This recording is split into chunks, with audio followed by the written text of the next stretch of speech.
Hello friends, ಇವತ್ತು Sunday ವ್ಲಾಗನ್ನು ನಿಮ್ಮ ಜೊತೆ ಶೇರ್ ಮಾಡ್ತಾ ಇದ್ದೇನೆ. ಸುಮ್ಮನೆ ಹೀಗೆ ಇವತ್ತೊಂದು ವೀಡಿಯೋಸನ್ನು ಮಾಡ್ತಾ ಇದ್ದೇನೆ. ಯಾಕೆಂದರೆ ನಾನು ಕರೆಕ್ಟಾಗಿ ಏನೆಲ್ಲ ಇದು ಡಯಟ್ ಮಾಡಿದೆ ಅನ್ನೋದನ್ನು ಶೂಟ್ ಮಾಡಲಿಲ್ಲ. ಅದಕ್ಕೋಸ್ಕರ ನಾನು ಇವತ್ತು ವೀಡಿಯೋನ ಈ ರೀತಿ ಹಾಕ್ತಾ ಇದ್ದೇನೆ. ಯಾಕೆ ವೀಡಿಯೋ ಶೂಟ್ ಮಾಡಲಿಲ್ಲ ಅಂದರೆ ನಿಮಗೆ ಎಲ್ಲ ಗೊತ್ತೇ ಇದೆ, ನನಗೆ ಪೀರಿಯಡ್ಸ್ ಟೈಮಲ್ಲಿ ತುಂಬಾ ಸೊಂಟ ಬ್ಯಾಕ್ ಪೈನ್ ಎಲ್ಲ ಇರುತ್ತೆ. ಹಾಗೆ ನನಗೆ ಕುಕ್ಕಿಂಗ್ ಮಾಡೋದೇ ನಾನು ಕಷ್ಟ ಆಗ್ತದೆ. ಹಾಗೆ ಅದರ ಜೊತೆಗೆ ಶೂಟಿಂಗ್ ಮಾಡಬೇಕು, ಎಡಿಟಿಂಗ್ ಮಾಡಬೇಕು ಅಂದರೆ ನನಗೆ ತುಂಬಾ ಕಷ್ಟ ಆಗ್ತದೆ. ನಾನು ಆದಷ್ಟು ಮಧ್ಯಾಹ್ನ ಎಲ್ಲ ಮಲಗ್ತೇನೆ ಪೀರಿಯಡ್ಸ್ ಟೈಮಲ್ಲಿ. ಸೊ ಹಾಗಾಗಿ ಶೂಟಿಂಗ್ ಮಾಡಲಿಲ್ಲ. ನೆಕ್ಸ್ಟ್ ಡೇ ನಾನು ನಿಮಗೆ ಅದನ್ನು ಈಗ ಎಡಿಟ್ ಮಾಡಿಕೊಂಡು ಅಥವಾ ಬೇರೆ ಶೂಟ್ ಮಾಡಿಕೊಂಡು ಆಮೇಲೆ ಅಪ್ಲೋಡ್ ಮಾಡ್ತೇನೆ. ಜಸ್ಟ್ ಇಲ್ಲಿ ನಾನು ಕೆಲವು ಇನ್ಫಾರ್ಮೇಷನನ್ನು ನಿಮಗೆ ಕೊಡ್ತಾ ಇದ್ದೇನೆ. ಇಲ್ಲಿ ನೋಡಿ, ನಾನು ಆನ್ಲೈನಲ್ಲಿ ಕೆಲವು ತರಕಾರಿಗಳನ್ನು ಪರ್ಚೇಸ್ ಮಾಡಿದೆ. ನೀವು ಆನ್ಲೈನ್ ಪರ್ಚೇಸ್ ಮಾಡ್ತೀರಾ ಏನು ಅಂತ ಹೇಳಿ ಕಮೆಂಟಲ್ಲಿ ತಿಳಿಸಿ. ಇದು ನಾನು ಆನ್ಲೈನ್ ಅಂತ ಹೇಳಿದರೆ ಮೋರ್ ಇದೆಯಲ್ಲ, ನಿಮಗೆ ಎಲ್ಲ ಕಡೆ ಮೋರ್ ಇದೆ. ಮೋರಿಂದ ನಾನು ಪರ್ಚೇಸ್ ಮಾಡಿದ್ದು. ಅಂದರೆ ಅಲ್ಲಿ ಹೋಗಿ ಪರ್ಚೇಸ್ ಮಾಡಲಿಲ್ಲ, ಅವರೇ ಮನೆಗೆ ತಂದು ಕೊಡ್ತಾರೆ, ನಾವು ಆರ್ಡರ್ ಮಾಡಿದರೆ ಆಯಿತು. ನಾನಿಲ್ಲಿ ಒಂದು 208 ರೂಪಾಯಿ ಅಷ್ಟು ಹಣದ್ದು 200 ರೂಪಾಯಿದ್ದು ತರಕಾರಿ ತಗೊಂಡಿದ್ದೇನೆ. ಎಲ್ಲ ರೇಟ್ ಕೂಡ ನೀವು ನೋಡ್ಬೋದು. ಇದಕ್ಕೆ ಒಂದು 32 ರೂಪಾಯಿ ಕ್ಯಾಬೇಜಿಗೆ, ಹಾಗೆ ಕಾಲಿಫ್ಲವರಿಗೆ ಬಂದು 42 ರೂಪಾಯಿ. ಮುಳ್ಳು ಸೌತೆ ತಗೊಂಡಿದ್ದೇನೆ. ಮುಳ್ಳು ಸೌತೆ ನಾನು ಎಷ್ಟು ಇದೆ ನೋಡಿ ಅದನ್ನು ತೋರಿಸ್ತೇನೆ. ಅದಕ್ಕೆ ಟೋಟಲಾಗಿ 24 ರೂಪಾಯಿ. ಆದರೆ ನಿಂಬೆಹಣ್ಣಿಗೆ 3 ನಿಂಬೆಹಣ್ಣಿಗೆ 33 ರೂಪಾಯಿ ಆಗಿದೆ. ಹಾಗೆ ಒಂದೊಂದು ತರಕಾರಿಗೆ ಒಂದೊಂದು ರೇಟು, ಕೆಲವು ಕಾಸ್ಟ್ಲಿ ಇದೆ, ಕೆಲವು ಕಡಿಮೆ ಇದೆ. ಮುಳ್ಳು ಸೌತೆಗೆ 24 ರೂಪಾಯಿಗೆ ಸುಮಾರು ಸಿಕ್ಕಿತ್ತು. ನನಗೆ ತುಂಬ ಇಷ್ಟ ಆಯಿತು ಮಾಡೋದು ಅಂಥೇಳಿ. ನಾನು ಇಷ್ಟರವರೆಗೆ ಈ ಕಾಲಿಫ್ಲವರಿದ್ದು ಎಲೆ ಉಂಟಲ್ಲ, ಅದರಿಂದ ಏನು ಮಾಡಲಿಲ್ಲ. ಏನಾದರೂ ಮಾಡ್ಬೋದು ಅಂತ ಇದ್ದರೆ, ನಿಮ್ಗೆ ಐಡಿಯಾಸ್ ಇದ್ದರೆ ಖಂಡಿತ ನನಗೆ ತಿಳಿಸಿ. ಇದು ಒಂದು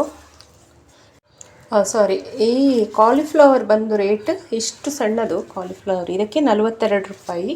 ಹಾಗೆ ಕ್ಯಾಬೇಜಿಗೆ 32 ರೂಪಾಯಿ ಆಯಿತಾ. ಹಾಗೆ ನಿಮಗೆ ಈ ಸೋರೆಕಾಯಿ ಇದೆ ಅಲ್ವಾ, ಇದಕ್ಕೆ ಕೂಡ 32 ರೂಪಾಯಿ ಆಗುತ್ತೆ ಇಷ್ಟೇ ದೊಡ್ಡದಕ್ಕೆ. ಆಮೇಲೆ ಇದು 15 ರೂಪಾಯಿಗೆ ಸಿಕ್ಕಿತ್ತು ನನಗೆ. ಈ ಥರ ಇದೊಂದು ಹಳ್ಳಿಯಲ್ಲೆಲ್ಲ ಬೆಳೀತೇವಲ್ಲ ನಾವು, ಹೀರೆಕಾಯಿ ಅಲ್ಲ, ಇದಕ್ಕೆ ಏನು ಹೇಳೋದು, ಪಡವಲಕಾಯಿ ಅಂತ ಹೇಳ್ತೇಬೇಕಾಗಬೇಕು. ಇದನ್ನು ಒಳಗೆ ಸ್ವಲ್ಪ ನೋಡಿ ಟೊಳ್ಳಾಗಿದೆ, ನಿಮಗೆಲ್ಲ ಗೊತ್ತಿದೆ ಹಳ್ಳಿಯಲ್ಲೆಲ್ಲ ಬೆಳೆಯುವಂಥದ್ದು. ಇದು ಇಷ್ಟು ಗೊತ್ತಾ, 3 ಪೀಸ್ಗೆ ನನಗೆ 15 ರೂಪಾಯಿಗೆ ಸಿಕ್ಕಿತ್ತು. ಮೋರಲ್ಲಿ ಆನ್ಲೈನಲ್ಲಿ ಮನೆಗೆ ತಂದು ಕೊಡ್ತಾರೆ. ಸೊ 3 ಪೀಸ್ಗೆ ಅದು 15 ರೂಪಾಯಿ. ಆಮೇಲೆ ಬೀಟ್ರೂಟು, ಅದು ಆನ್ಲೈನಲ್ಲಿ ಎಷ್ಟು ಏನು ಅಂತ ಗೊತ್ತಾಗಲ್ಲ ಅಲ್ವಾ ನಮಗೆ ಆರ್ಡ್ರ್ ಮಾಡಿದ್ದು. ನಾನು ಬೀಟ್ರೂಟು ಬರೀ 4 ರೂಪಾಯಿ ಅಂತ ಹೇಳಿದರು. ನೋಡಿ, ಇದು 2 ಸಣ್ಣ 2 ಗೆಡ್ಡೆ ಇದೆ, 2 ಸಣ್ಣ 2 ಗೆಡ್ಡೆ ಆದರೂ ಓಕೆ, 2 ಸಲ ಜ್ಯೂಸ್ ಮಾಡ್ಬೋದು. ಈ 2 ಗೆಡ್ಡೆಗೆ ಬರೀ 4 ರೂಪಾಯಿ. ಮೋರಲ್ಲಿ ತುಂಬಾ ಕಡಿಮೆ ಆಗಿ ಸಿಗ್ತದೆ. ಕೆಲವು ತರಕಾರಿಗೆ ರೇಟ್ ಕಡಿಮೆ ಇರುತ್ತೆ, ಕೆಲವುದಕ್ಕೆ ಕಡಿಮೆ. ಹಾಗೆ ಇದು 4 ರೂಪಾಯಿ, ಪುದೀನ ಕಟ್ಟು 4 ರೂಪಾಯಿ. ಹಾಗೆ ಪಾಲಕ್ ಸೊಪ್ಪು ತಗೊಂಡಿದ್ದೆ ನೋಡಿ, ತೋರಿಸ್ತೇನೆ. ಕೊತ್ತಂಬರಿ ಸೊಪ್ಪು ಅದು ಕೂಡ 4 ರೂಪಾಯಿ ಕಟ್ಟು.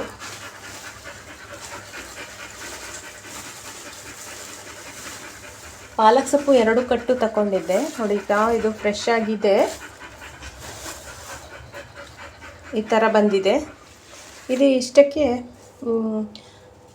ಎಷ್ಟು 18 ರೂಪಾಯಿ ಪಾಲಕ್, 2 ಕಟ್ಟಿಗೆ 18 ರೂಪಾಯಿ. ಅಂದರೆ 1 ಕಟ್ಟಿಗೆ 9 ರೂಪಾಯಿ ಪಾಲಕ್ ಸೊಪ್ಪಿಗೆ, ಅಷ್ಟೇ ರೇಟ್. ಹಾಗೆ ಮುಳ್ಳು ಸೌತೆ ತಗೊಂಡಿದ್ದೇನೆ. ಇಲ್ಲಿ ನೋಡಿ, ಇಷ್ಟು ಮುಳ್ಳು ಸೌತೆಗೆ ನಾನು ಕೊಟ್ಟ ರೇಟ್ ಬಂದು 24 ರೂಪಾಯಿ. ನೋಡಿ, ಚೆನ್ನಾಗಿದೆ, ಫ್ರೆಶ್ ಆಗಿದೆ, ಮನೆಗೆ ತಂದು ಕೊಡ್ತಾರೆ. 24 ರುಪೀಸ್ ಎಷ್ಟು ಸಿಕ್ಕಿದೆ ನೋಡಿ. ಇಷ್ಟಕ್ಕೆ 24 ರೂಪಾಯಿ. ಹೇಗೆ ರೇಟ್ ಹೆಚ್ಚಾಯಿತಾ ಕಮ್ಮಿ ಆಯಿತಾ ತರಕಾರಿ ಬಗ್ಗೆ ನಿಮಗೆ ಗೊತ್ತಿದ್ದವರಾದರೆ ನೀವು ಕಮೆಂಟ್ ಮಾಡಿ. ನಾವು ಪೇಟೆಗೆ ಹೋಗ್ತೇವೆ, ತಗೊಂಡು ಬರ್ತೇವೆ, ಅವರು ಎಷ್ಟು ಹೇಳ್ತೇವೆ ಅಷ್ಟು ಕೊಟ್ಟು ಬರ್ತೇವೆ ಅಷ್ಟೇ ಹೊರತು ರೇಟೆಲ್ಲ ನಮ್ಗೆ ಗೊತ್ತಾಗಲ್ಲ. ಆದರೂ ಟೊಮೆಟೊಕ್ಕೆ ಈರುಳ್ಳಿಗೆಲ್ಲ ರೇಟ್ ಗೊತ್ತಾಗುತ್ತೆ. ಟೊಮೆಟೊಕ್ಕೆ ಈಗ ಮತ್ತೆ ಜಾಸ್ತಿ ಆಗಿದೆ, 70 ರೂಪಾಯಿ ಆಗಿದೆ ಟೊಮೆಟೊಕ್ಕೆ. ಆ ಥರ ರೇಟ್ ಇದೆ ನೋಡಿ. ಇಷ್ಟೆಲ್ಲ ತರಕಾರಿ ಇಲ್ಲಿ ಇದೆ ಅಲ್ವಾ, ನೋಡಿ ನಿಮ್ಗೆ ಕಾಣಿಸ್ತಿದೆ. ಇಷ್ಟು ತರಕಾರಿಗೆ ನಾನು 208 ರೂಪಾಯಿ ಕೊಟ್ಟೆ. ಮನೆಗೆ ತಂದು ಕೊಟ್ಟರು 208. ಜಾಸ್ತಿ ಆಯಿತಾ ಕಮ್ಮಿ ಆಯಿತಾ ನೀವು ಹೇಳಿ ಅನ್ಸತ್ತಿ. ಇಲ್ಲಿ ಕೊತ್ತಂಬರಿ ಸೊಪ್ಪಿದೆ 2 ಕಟ್ಟು 8 ರೂಪಾಯಿಗೆ ಸಿಕ್ಕಿದೆ. ಇಲ್ಲಿ ನೋಡಿ ಪಾಲಕ್ ಸೊಪ್ಪನ್ನು ತೊಗೊಂಡಿದ್ದೇನೆ, ಚೆನ್ನಾಗಿ ವಾಶ್ ಮಾಡ್ಕೊಂಡಿದ್ದೇನೆ. ಅದನ್ನು ನೋಡ್ಕೊಳ್ಬೇಕು, ಇನ್ನು ಪೇಟೆಯಿಂದ ತರೋದಲ್ಲ, ನಾವು ಎಷ್ಟಾದರೂ ಮಣ್ಣು ಧೂಳು ಕಸ ಎಲ್ಲೆಲ್ಲೋ ಹಾಕಿರ್ತಾರೆ, ಆದ ಕಾರಣ ಚೆನ್ನಾಗಿ ವಾಶ್ ಮಾಡ್ಕೊಳ್ಬೇಕು. ನಾನು ವಾಶ್ ಮಾಡಲಿಕ್ಕೆ ಯಾವಾಗಲೂ ನೋಡಿ ಈ ಥರ ಪಾತ್ರೆಯನ್ನು ಯೂಸ್ ಮಾಡ್ಕೊಳ್ತೇನೆ. ಈ ಥರ ಇದು ನಿಮಗೆ ಮಾರ್ಕೆಟಲ್ಲಿ ಸಿಗುತ್ತೆ, ಒಂದು 60 ರುಪೀಸಿಗೆಲ್ಲ ಸಿಕ್ಬಿರುತ್ತೆ, ಪ್ಲಾಸ್ಟಿಕ್ ಇದ್ದು ನಿಮ್ಮ ಹತ್ರ ಎಲ್ಲ ಇರ್ಬೋದು. ಇದು ಈ ಥರ ಪಾತ್ರೆ ಯೂಸ್ ಮಾಡಿದರೆ, ಯಾಕೆಂದರೆ ಇದರಲ್ಲಿ ತೂತಿದೆ ಅಲ್ವಾ, ತರಕಾರಿ ವಾಶ್ ಮಾಡಲಿಕ್ಕೆ ಬೆಸ್ಟ್ ಅಂತ ಹೇಳ್ಬೋದು. ಇದರಲ್ಲಿ ಹಾಕಿಬಿಟ್ಟು ವಾಶ್ ಮಾಡಿದರೆ ಎಲ್ಲ ಮಣ್ಣೆಲ್ಲ ಕೆಳಗಡೆ ಹೋಗುತ್ತೆ, ಬೇಡದ್ದು ಕಸ ಎಲ್ಲ. ತುಂಬಾ ಯೂಸ್ಫುಲ್. ಈ ಥರದ್ದೆಲ್ಲಾದರೂ ನಿಮ್ಮ ಹತ್ರ ಇಲ್ಲ ಅಂದರೆ ಒಂದು ತಗೊಳ್ಳಿ, ದೊಡ್ಡ ರೇಟ್ ಕೂಡ ಇಲ್ಲ, ಒಂದು 60 ರುಪೀಸ್ಗೆಲ್ಲ ಸಿಕ್ಬಿಡುತ್ತೆ. ಇದು ಸುಮ್ಮನೆ ನಾನು ನಿಮಗೊಂದು ಇನ್ಫಾರ್ಮೇಷನ್ಗೆ ಹೇಳಿದೆ ಅಷ್ಟೇ. ಹಾಗೆ ಇವತ್ತು ಪಾಲಕನ್ನು ಜ್ಯೂಸ್ ಮಾಡ್ತಾ ಇದ್ದೇನೆ. ಪಾಲಕ್ ಸೊಪ್ಪಿದು, ಪಾಲಕ್ಕಲ್ಲಿ ಎಷ್ಟು ವಿಟಮಿನ್ಸ್, ಎಷ್ಟು ವೆಯ್ಟ್ ಲಾಸಿಗೆ ಹೆಲ್ಪ್ ಆಗುತ್ತೆ ಅಂತ ಹೇಳಲಿಕ್ಕೆ ಸಾಧ್ಯ ಇಲ್ಲ, ಅಷ್ಟು ತುಂಬಾ ಒಳ್ಳೆಯದು. ಇದರ ಬೆನಿಫಿಟ್ ಏನು ಅನ್ನೋದನ್ನು ನೆಕ್ಸ್ಟ್ ವೀಡಿಯೋದಲ್ಲಿ ತಿಳಿಸ್ತೇನೆ. ಈಗ ಜ್ಯೂಸ್ ಮಾಡೋದು ನೋಡಿ. ಹಾಗೆ ಇಲ್ಲಿ ಸ್ವಲ್ಪ ಪುದೀನ ಸೊಪ್ಪು ತೊಗೊಂಡಿದ್ದೇನೆ ಫ್ಲೇವರಿಗೆ. ನೀವು ಬರೀ ಪಾಲಕ್ ಸೊಪ್ಪಿನ ಜ್ಯೂಸ್ ಆದರೂ ಮಾಡ್ಕೊಳ್ಬೋದು, ಪುದೀನ ಹಾಕದೇ ಇರ್ಬೋದು. ಹಾಗೆ ಇಲ್ಲಿ ಒಂದು ಸಣ್ಣ ತುಂಡು ಶುಂಠಿನ ತೊಗೊಂಡಿದ್ದೇನೆ. ಈಗ ಮಿಕ್ಸಿಗೆ ಹಾಕಿ ಗ್ರೈಂಡ್ ಮಾಡಿಕೊಳ್ಳುವ. ಮತ್ತು ಇನ್ನೊಂದು ಟಿಪ್ ನಾನಿಲ್ಲಿ ಹೇಳೋದು, ಮಿಕ್ಸಿ ಜಾರ್ಗೆ ನಾನೀಗ ಆಲ್ರೆಡಿ 2 ಗ್ಲಾಸ್ ನೀರು ಹಾಕಿ ರನ್ ಮಾಡಿಕೊಂಡೆ. ಯಾಕೆ ಅಂತ ಹೇಳಿದರೆ, ನಾವು ಇದರಲ್ಲಿ ತುಂಬ ಜ್ಯೂಸಸ್ ಎಲ್ಲ ಮಾಡ್ತೇವೆ, ನಾವೆಷ್ಟು ಕ್ಲೀನ್ ಮಾಡಿದ್ರು ಒಳಗಡೆ ಎಲ್ಲ ನಮಗೆ ಗೊತ್ತಾಗೋದಿಲ್ಲ ಅಲ್ವಾ. ಅದಕ್ಕೋಸ್ಕರ ಬಿಸಿನೀರು ಅಥವಾ ಮಾಮೂಲಿ ವಾಟರ್ ಆದರೂ ಒಮ್ಮೆ ಮಿಕ್ಸಿ ಜಾರಿಗೆ 1-2 ಗ್ಲಾಸಷ್ಟು ನೀರು ಹಾಕಿ ರನ್ ಮಾಡಬೇಕು. ಅಷ್ಟಾಗುವಾಗ ಅದರ ಎಡೆಯಲ್ಲಿ ಇದ್ದಂತಹ ಕೊಳೆ ಎಲ್ಲವೂ ಕೂಡ ಒಂದು ಸತಿ ಬರುತ್ತೆ. ನೀರು ನೋಡಬೇಕು ನೀವು. ಇದಕ್ಕೆ ಚೆನ್ನಾಗಿ ವಾಶ್ ಮಾಡಿ ಇಟ್ಟರೂ ಕೂಡ ಒಂದೊಂದು ಸತಿ ಅದರ ಒಳಗೆ ಈ ಬ್ಲೇಡ್ಗಳ ಎಡೆಯಲ್ಲಿ ಎಲ್ಲ ನಾವು ಮೊದಲು ಏನು ಗ್ರೈಂಡ್ ಮಾಡಿರ್ತೇವೆ ಅದರ ತುಣುಕುಗಳು ಸೇರಿಬಿಡ್ತದೆ. ಅದಕ್ಕೋಸ್ಕರ ಪ್ಲೇನ್ ವಾಟರ್ ಹಾಕಿ ಒಂದು ಸತಿ ರನ್ ಮಾಡಿ, ಆಗ ಫುಲ್ ಜಾರ್ ಕ್ಲೀನ್ ಆಗ್ತದೆ. ಹಾಗೆ ಈಗ ಹಾಕ್ಕೊಳ್ಳುವ ಪಾಲಕ್ ಸೊಪ್ಪು. ಪಾಲಕ್ ಸೊಪ್ಪಿನ ಜ್ಯೂಸು ತುಂಬಾ ಆರೋಗ್ಯಕ್ಕೆ ಒಳ್ಳೆಯದು. ಇದಕ್ಕೆ ಒಂದು ಸ್ವಲ್ಪ ಸಣ್ಣ ತುಂಡು ಶುಂಠಿ ಹಾಗೆ ಸ್ವಲ್ಪ ಪುದೀನ ಎಲೆಗಳನ್ನು ಸೇರಿಸ್ಕೊಳ್ತಿದ್ದೇನೆ. ನೀವು ಟೇಸ್ಟಿಗೆ ಸ್ವಲ್ಪ ಸಾಲ್ಟ್ ಅಥವಾ ಜೇನುತುಪ್ಪ ಏನಾದರೂ ಹಾಕ್ಕೊಳ್ಬೋದು, ಆದರೆ ಅದೆಲ್ಲ ಹಾಕದೇ ಹಾಗೆ ಕುಡಿದ್ರೇ ತುಂಬಾ ಒಳ್ಳೆಯದು. ಇದು ಒಂದು ಆ್ಯಂಟಿ ಆಕ್ಸಿಡೆಂಟ್ಸ್, ಸ್ಪಿನಾಚ್ ಜ್ಯೂಸ್ ಹೈ ಆ್ಯಂಟಿ ಆಕ್ಸಿಡೆಂಟ್ಸ್ ಅಂತ ಹೇಳ್ಬೋದು. ಹಾಗೆ ಇದು ಕ್ಯಾನ್ಸರ್ ಅಂತ ಬರುವ ಕ್ರೋನಿಕ್ ಕೆಲವು ಕಾಯಿಲೆಗಳನ್ನು ಬರದ ಹಾಗೆ ತಡೆಗಟ್ಟುತ್ತೆ. ಹಾಗೆ ಬ್ಲಡ್ ಪ್ರೆಷರಿಗೆ, BP ಇದ್ದವರಿಗೆ ಕೂಡ ಈ ಒಂದು ಪಾಲಕ್ ಸೊಪ್ಪು ತುಂಬಾ ಒಳ್ಳೆಯದು. ಹಾಗೆ ಇದು ಸ್ಕಿನ್ನಿಗೆ, ಹ್ಯಾರಿಗೆ, ಬೋನ್ಸಿಗೆ ಕೂಡ ತುಂಬಾ ಒಳ್ಳೆಯದು ಅಂತ ಹೇಳ್ತೇವೆ. ಹಾಗೆ ಇಮ್ಯುನಿಟಿ ಅಂದರೆ ನಮಗೆ ಬೇರೆ ಯಾವುದಾದ್ರೂ ಕಾಯಿಲೆ ಬರದ ಹಾಗೆ ಇಮ್ಯುನಿಟಿ ಬೂಸ್ಟರ್ ಆಗಿ ಕೂಡ ಕೆಲಸ ಮಾಡ್ತದೆ ಈ ಪಾಲಕ್ ಸೊಪ್ಪು. ಹಾಗೆ ವೆಯ್ಟ್ ಮ್ಯಾನೇಜ್ಮೆಂಟ್ ಅಂತೂ ತುಂಬಾ ಒಳ್ಳೆಯದು. ವೆಯ್ಟ್ ಲಾಸ್ ಮಾಡ್ಕೊಳ್ಬೇಕು ಅಂದ್ಕೊಳ್ಳುವವರು ಈ ಜ್ಯೂಸನ್ನು ನಿಮ್ಮ ಡಯಟಲ್ಲಿ ಖಂಡಿತ ಆ್ಯಡ್ ಮಾಡಿಕೊಳ್ಳಿ. ಈಗ ನಾನು ಡೈಲಿ ಈ ಥರ ಒಂದು ಡಿಟಾಕ್ಸ್ ಜ್ಯೂಸ್ ಕುಡಿಯೋದ್ರಿಂದ ನನ್ನ ವೆಯ್ಟ್ ಲಾಸ್ ಕೂಡ ಸ್ಟಕ್ ಆದಂತಹ ವೆಯ್ಟ್ ಕೂಡ ನೋಡಿ ಹೆಚ್ಚು ಕಡಿಮೆ, ನಾನು ಮೊನ್ನೆಯಿಂದ ನೋಡ್ತೀನಿ, ನಾನು ಡಿಟಾಕ್ಸ್ ಜ್ಯೂಸ್ ಒಂದು ಕಂಟಿನ್ಯೂಸ್ ಆಗಿ ಕುಡಿತಿರಲಿಲ್ಲ, ಈಗಂತೂ ಡೈಲಿ ಕುಡಿತಾ ಇದ್ದೇನೆ. ಹಾಗೆ 900 ಕ್ಯಾಲೋರೀಸ್ ಡಯಟ್ ಪ್ಲ್ಯಾನ್ ಸ್ಟಾರ್ಟ್ ಮಾಡಿದ ಮೇಲೆ ನನ್ನ ವೆಯ್ಟ್ ನೋಡಿ ಇವತ್ತು 70-71 ಅಂತಲೇ ಹೇಳ್ತಾ ಇದ್ದೆ ಈ ಒಂದು 15-20 ದಿವಸಗಳಲ್ಲಿ, ಆದರೆ ಇವತ್ತು 69ಗೆ ಬಂದಿದ್ದೇನೆ. ಎಷ್ಟು ಬೇಗ ನೋಡಿ ಚೇಂಜಸ್ ಆಗಿದೆ ಅಂಥೇಳಿ ನಾನು ನಿಮಗೆ ಪ್ರಾಕ್ಟಿಕಲ್ ಆಗಿ ತೋರಿಸ್ದು, ಅದಕ್ಕೋಸ್ಕರನೇ ನಿಮಗೆ ಒಂದು ಮೋಟಿವೇಶನ್ ಆಗಲಿ. ನಾವು ವೆಯ್ಟ್ ಲಾಸ್ ಕಷ್ಟಪಟ್ಟು ಮಾಡಿದರೆ, ಈ ಥರ ಹೆಲ್ದಿಯಾಗಿ ತಗೊಂಡ್ರೆ ನಮ್ಮದು ವೆಯ್ಟ್ ಲಾಸ್ ಆಗೇ ಆಗುತ್ತೆ ಅಂತ ಹೇಳಿ ಒಂದು ಮೋಟಿವೇಶನ್ ಬರಲಿ ಅಂತ ಹೇಳಿ ಈ ವಿಡಿಯೋನ ಮಾಡ್ತಾ ಇದ್ದೇನೆ. ಹಾಗೆ ನನ್ನ ಏನಿವತ್ತು 69 ಪಾಯಿಂಟ್ ಸಮಥಿಂಗ್ ವೆಯ್ಟಿಗೆ ನಾನು ಬಂದೆ. ಮೊನ್ನೆಯಿಂದ 70, 71, 72 ಹಾಗೇ ಇತ್ತು ನಂದು. 72ರಿಂದ ನಾನೀಗ 70-69ಕ್ಕೆ ಬರಬೇಕಾದ್ರೇ ಸಾಧಾರಣ 15-20 ದಿವಸ ಬೇಕಾಯಿತು. ಹೀಗೆ ನಾವು ಕಷ್ಟಪಟ್ಟರೆ ಖಂಡಿತ ನಮಗೆ ರಿಸಲ್ಟ್ ಸಿಗ್ತದೆ. ಅದು ಯಾವುದೇ ಕೆಲಸದಲ್ಲಾದರೂ ಸರಿ, ಮೋಟಿವೇಶನ್ ಬೇಕು, ಹಠ ಬಿಡಬಾರ್ದು, ಯಾವಾಗಲೂ ಒಂದು ಪಾಸಿಟಿವ್ ಇರಬೇಕು, ಖುಷಿಯಾಗಿರಬೇಕು, ಆಗಲೇಬೇಕು ಹೇಳುವ ಹಠ ಇದ್ದರೆ ಮಾತ್ರ ನಾವು ಯಾವ ಕೆಲಸದಲ್ಲಾದರೂ ಕೂಡ ಸಕ್ಸಸ್ಸನ್ನು ಪಡಿಬೋದು ಅಂತ ಹೇಳಿ ಈ ವಿಡಿಯೋದಲ್ಲಿ ನಿಮಗೆಲ್ಲ ತಿಳಿಸ್ಲಿಕ್ಕೆ ಇಷ್ಟಪಡ್ತೇನೆ. ಈ ವಿಡಿಯೋ ಇಷ್ಟ ಆಯಿತು ಅಂದರೆ ಖಂಡಿತ ಲೈಕ್ ಮಾಡಿ. ಹಾಗೆ ನೀವು ಫಸ್ಟ್ ಟೈಮ್ ನನ್ನ ಚಾನಲನ್ನು ನೋಡ್ತಿದ್ದೀರಾ, ಇಷ್ಟರವರೆಗೆ ನನ್ನ ಯಾವುದೇ ವೀಡಿಯೋಸ್ ನೋಡಲಿಲ್ಲ ಅಂತ ಆದರೆ ಖಂಡಿತ ನೀವು ಸಬ್ಸ್ಕ್ರೈಬು ಮಾಡಿಕೊಳ್ಳಿ. ಬೇರೆ ವೀಡಿಯೋಸನ್ನು ನೋಡಿ ನಿಮಗೆ ತುಂಬಾ ಬೆನಿಫಿಟ್ ಆಗ್ತದೆ ವೆಯ್ಟ್ ಲಾಸಿಗೆ.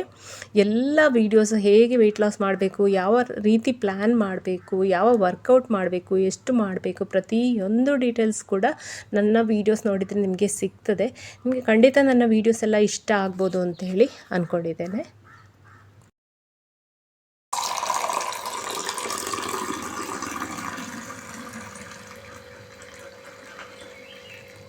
ಕರೆಕ್ಟಾಗಿ 1 ಗ್ಲಾಸ್ ಜ್ಯೂಸ್ ಆಗಿದೆ ನೋಡಿ, ಖಾಲಿ ಆಯಿತು. ಎಷ್ಟು ಸೂಪರಾಗಿ ಕಾಣಿಸ್ತಾ ಉಂಟಲ್ವಾ.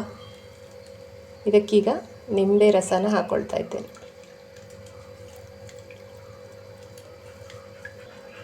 ಪಾಲಕ್ ಸೊಪ್ಪಿಗೆ 1 ಕಟ್ಟಿಗೆ 7 ರೂಪಾಯಿ, ಹಾಗೆ ಪುದೀನಕ್ಕೆ 4 ರೂಪಾಯಿ 1 ಕಟ್ಟಿಗೆ. ಹಾಗೆ ಲಿಂಬೆಗೆ ಮಾತ್ರ ಸ್ವಲ್ಪ ಕಾಸ್ಟ್ಲಿ ಬೀಳುತ್ತೆ. 1 ನಿಂಬೆಗೆ 10 ರೂಪಾಯಿಯಷ್ಟು ಕಾಸ್ಟ್ ಬೀಳುತ್ತೆ. ಈಗ ನಿಂಬೆಗೆ ಯಾಕೆ ಅಷ್ಟು ರೇಟ್ ಅಲ್ವಾ. ಹಾಗೆ ಒಂದು 30 ರೂಪಾಯಲ್ಲಿ ಈ ಜ್ಯೂಸ್ ಆಗುತ್ತೆ ನಮಗೆ ಮನೆಯಲ್ಲಿ. ಹಾಗೆ ಇದಕ್ಕೆ ಮೇಲಿಂದ ರುಚಿಗೆ ಸ್ವಲ್ಪ ಇದೇನು ಹೇಳಿ ಜೀರಿಗೆ ಪೌಡ್ರನ್ನು ಹಾಕ್ಕೊಳ್ತಾ ಇದ್ದೇನೆ. ಫ್ಲೇವರ್ ಚೆನ್ನಾಗಿರ್ತದೆ. ಫ್ರೆಶ್ ಆಗಿ ಕುಟ್ಟಿ ಪುಡಿ ಮಾಡ್ಕೊಳ್ಬೋದು, ಅಥವಾ ಜೀರಿಗೆ ಪೌಡ್ರ್ ಮಾಡಿ ಇಟ್ಕೊಂಡಿದ್ರೆ ಅದನ್ನು ಹಾಕ್ಕೊಳ್ಬೋದು.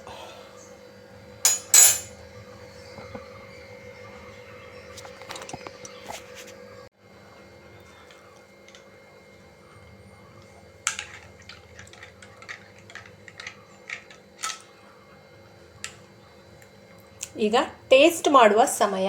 ಟೇಸ್ಟ್ ಮಾಡುವ. ಇದು ವೆಯ್ಟ್ ಲಾಸಿಗೆ ತುಂಬ ಒಳ್ಳೆಯದು. ಇದನ್ನು ಡೈಲಿ ಕುಡೀರಿ, ವಾರದಲ್ಲಿ ಅಟ್ಲೀಸ್ಟ್ ಒಂದು 3 ದಿನ ಆದರೂ ಕುಡೀರಿ, ತುಂಬಾ ಬೆನಿಫಿಟ್ ಇದೆ.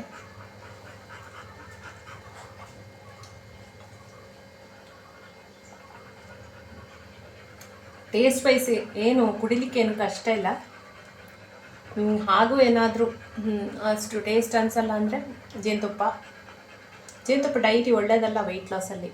ಡೈಲಿ ಜೇನುತುಪ್ಪ ಹಾಕ್ಕೊಂಡು ಕುಡಿದ್ರೆ ವೆಯ್ಟ್ ಲಾಸ್ ಆಗಲ್ಲ ನಮಗೆ. ಅವಾಗಾದ್ರೂ ಒಮ್ಮೊಮ್ಮೆ ನಾವು ಸಿಹಿಗೆ ಆಲ್ಟರ್ನೇಟಾಗಿ ಜೇನುತುಪ್ಪನ ಹಾಕ್ಕೊಳ್ಬೋದು. ಇಲ್ಲ ಜೇನುತುಪ್ಪದ ಬದಲು ನೀವು ಚೂರು ಚಿಟಿಕೆಯಷ್ಟು ಉಪ್ಪು ಕೂಡ ಹಾಕ್ಕೊಳ್ಬೋದು, ಬೇಕಾದರೆ ಮಾತ್ರ. ಆಪ್ಷನ್, ಉಪ್ಪು ಹಾಕಬೇಕು ಅಂತಿಲ್ಲ. ಹಾಗೆಯೇ ಕುಡಿದ್ರೆ ತುಂಬಾ ಒಳ್ಳೆ. ಲಿಂಬೆ ರಸ ಹಾಕಿದೆ, ಪುದೀನ ಹಾಕಿದೆ, ಫ್ಲೇವರ್ ತುಂಬಾ ಚೆನ್ನಾಗಿದೆ. ಜೀರಿಗೆ ಕೂಡ ಹಾಕಿದೆ, ಜೀರಿಗೆ ಪುಡಿ, ಫ್ಲೇವರ್ ಚೆನ್ನಾಗಿದೆ.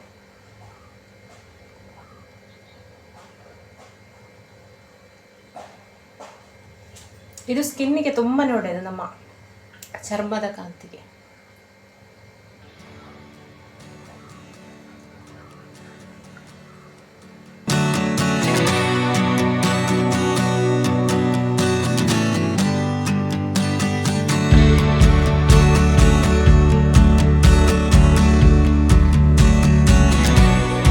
ನಮ್ಮನೆ ಘಟ ಅಂತ ಹೇಳಿ ಡಿಟಾಕ್ಸ್ ಜ್ಯೂಸನ್ನು ನೀವು ಕುಡಿಬೇಕು ಅಂತ ಇಲ್ಲ.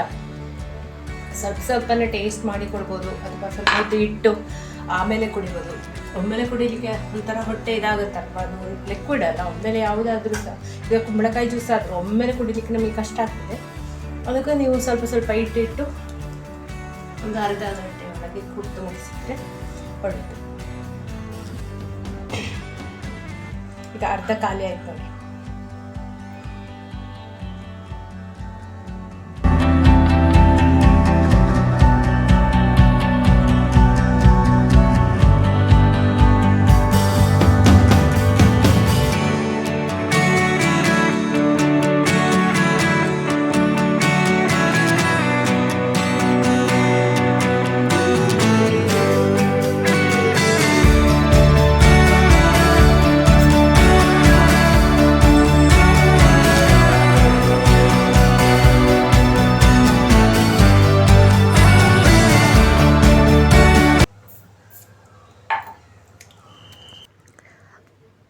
ಡಿಟಾಕ್ಸ್ ಜ್ಯೂಸ್ ಕುಡಿದು 1 ಗಂಟೆ ಬಿಟ್ಟಾದಮೇಲೆ ನಾನು ಬ್ರೇಕ್ಫಾಸ್ಟನ್ನು ತಗೊಂಡೆ. ಬ್ರೇಕ್ಫಾಸ್ಟಿಗೆ ನಾನು ಇದು ಊದಲು ಅಕ್ಕಿ ಅಥವಾ ಇದು ಬರ್ನಿಯಾರ್ಡ್ ರೈಸ್ ಅಂತ ಹೇಳ್ತೇವೆ. ಊದಲು ಅಕ್ಕಿಗೆ ಉದ್ದಿನಬೇಳೆ ಮೆಂತೆ ಎಲ್ಲ ಹಾಕಿ ಗ್ರೈಂಡ್ ಮಾಡಿ, ಮಾಮೂಲಿ ನಾವು ಉದ್ದಿನ ದೋಸೆ ಹಿಟ್ಟೆಲ್ಲ ಹೇಗೆ ಮಾಡ್ತೇವೆ ಹಾಗೆ ಹಿಟ್ಟು ಮಾಡ್ಕೊಂಡಿದ್ದೆ. ಅದರ ದೋಸೆ ಮಾಡ್ಕೊಂಡಿದ್ದೆ. 2 ದೋಸೆ, ಪೀನಟ್ ಚಟ್ನಿ ಪುಡಿ ಅಥವಾ ಶೇಂಗಾ ಚಟ್ನಿ ಪುಡಿ ಅಂತ ಹೇಳ್ಬೋದು, ಸ್ವಲ್ಪ ಮೊಸರು ಹಾಕಿ 2 ದೋಸೆನ ಬ್ರೇಕ್ಫಾಸ್ಟಿಗೆ ತಗೊಂಡಿದ್ದೇನೆ. ಇದರಲ್ಲಿ ಪ್ರೋಟೀನು ಫೈಬರು ಹೇರಳವಾಗಿ ಸಿಗುತ್ತೆ ನಿಮಗೆ ಸಿರಿಧಾನ್ಯದಲ್ಲಿ. ನೀವು ಮಾಮೂಲಿ ಅಕ್ಕಿ ದೋಸೆ ಮಾಡಿದರೆ ಅದರಲ್ಲಿ ನಿಮಗೆ ಫೈಬರ್ ಆಗಲಿ ಪ್ರೋಟೀನ್ ಆಗಲಿ ಸಿಗುವಂಥದ್ದು ಕಡಿಮೆ. ಈ ಊದಲು ಅಕ್ಕಿ ಅಂತ ಹೇಳಿ ನಾವು ಸಿರಿಧಾನ್ಯದಲ್ಲಿ ಯೂಸ್ ಮಾಡ್ತೀವಲ್ಲ, ಅದರಲ್ಲಿ ಪ್ರೋಟೀನ್ ಚೆನ್ನಾಗಿದೆ, ಫೈಬರ್ ಕೂಡ ಚೆನ್ನಾಗಿದೆ. ಫ್ರೆಂಡ್ಸ್, ನಿಮಗೆ ಈ ವಿಡಿಯೋ ಇಷ್ಟ ಆದರೆ ಖಂಡಿತ ಲೈಕ್ ಮಾಡಿ, ಹಾಗೆಯೇ ಶೇರ್ ಮಾಡಿ. ಹಾಗೆ ನೀವು ಫಸ್ಟ್ ಟೈಮ್ ಈ ಚಾನಲನ್ನು ನೋಡೋದು ಅಂತಾದರೆ ಖಂಡಿತ ಸಬ್ಸ್ಕ್ರೈಬ್ ಆಗೋದನ್ನು ಮರಿಬೇಡಿ. ಇನ್ನು ಮುಂದಿನ ಎಲ್ಲ ಒಂದು ವ್ಲಾಗನ್ನು, ನನ್ನ ಡೈಲಿ ರುಟೀನನ್ನು ನೆಕ್ಸ್ಟ್ ವಿಡಿಯೋದಲ್ಲಿ ನಾನು ಶೇರ್ ಮಾಡ್ತೇನೆ. ಹಾಗೆ ಇವತ್ತು ಕೂಡ ನಾನು ನನ್ನ ವೆಯ್ಟ್ ಚೆಕ್ ಮಾಡಿದೆ ಅಂತ ಹೇಳಿದೆ ಅಲ್ಲ, 69 ತೋರಿಸ್ತಾ ಉಂಟು ಅಂತ ಹೇಳಿ. 70, 71, 72 ತೋರಿಸ್ತಾ ಇದ್ದದ್ದು ಈಗ 69.85 ಅಂತ ತೋರಿಸುವಾಗ ತುಂಬಾ ಖುಷಿ ಆಯಿತು ಇವತ್ತು. ಯಾಕೆಂದರೆ ನಾವು ಎಷ್ಟು ವೆಯ್ಟ್ ಲಾಸ್ ಮಾಡಲಿಕ್ಕೆ ಕಷ್ಟಪಡ್ತೇವೋ ಹಾಗೆ ವೆಯ್ಟ್ ನೋಡುವಾಗ ಅದು ವೆಯ್ಟ್ ಲಾಸ್ ಜರ್ನಿಯಲ್ಲಿರೋರಿಗೆ ಮಾತ್ರ ಅರ್ಥ ಆದೀತು ಎಷ್ಟು ಖುಷಿ ಆಗ್ತದೆ ಅಂತ ಹೇಳಿ. ಮುಂದಿನ ವಿಡಿಯೋದಲ್ಲಿ ಕಾಣುವ, ಅಲ್ಲಿಯವರೆಗೆ ನಮಸ್ಕಾರ, ಬಾಯ್ ಬಾಯ್, ಟೇಕ್ ಕೇರ್, ಥ್ಯಾಂಕ್ ಯು.